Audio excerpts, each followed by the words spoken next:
El baix bowling del centre comercial La Vailet a Sant Vicenç dels Horts va ser l'encarregat d'acollir durant 6 dies d'intensa competició una nova edició del Campionat de Catalunya Absolut de Bowling, en el que es van veure les cares els 13 millors equips de Catalunya disposats a lluitar per aconseguir una plaça en la propera Copa d'Europa de Campions, que es disputarà el mes d'octubre a Ankara, Turquia. 50 esportistes, 41 masculins i 9 de femenins de 13 clubs de Catalunya van prendre part en les fases eliminatòries del tercer Campionat de Catalunya Absolut de Bowling Tempin, en el que l'emoció va estar present en tot moment en un campionat molt igualat que enguany va incorporar algunes novetats per tal d'adaptar-se a la normativa de la Federació Internacional, facilitant així que els jugadors i jugadores es comencin a adaptar al que trobaran a la Copa d'Europa. En aquesta competició, que es juga en el mateix format que es juga al Campionat d'Europa, hi ha hagut 2 patrons d'oli. Tots els participants han fet 3 sèries de classificació, una en patró d'oli llarg, una en patró d'oli curt i una en patró d'oli mixta.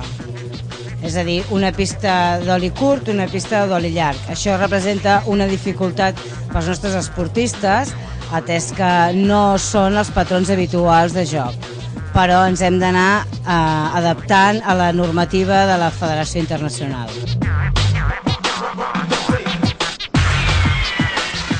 La competició va transcórrer sense gaires sorpreses entre els que anaven passant ronda i els millors de Catalunya van aconseguir adaptar-se als nous canvis en la pista, encara que els hi va donar algun que altre problema.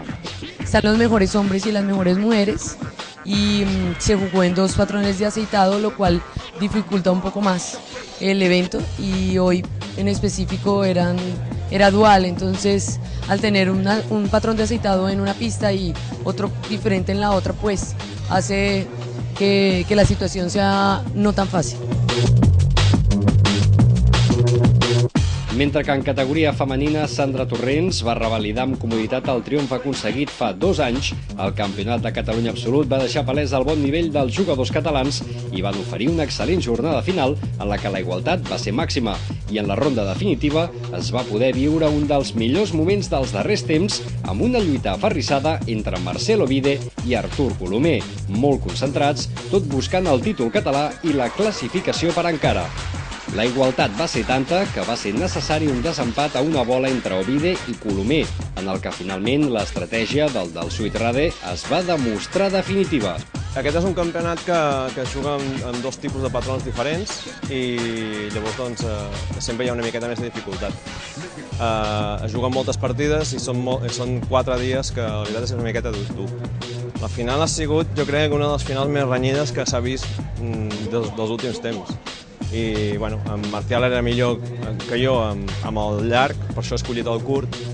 i ha sigut on he guanyat les 2 partides en el Marcial. Sandra Torrents, del Club Diagonal, i Artur Colomer, del Suitrade, seran els representants de la Federació Catalana de Bitlles i Bowling en la propera Copa d'Europa de Campions de Turquia.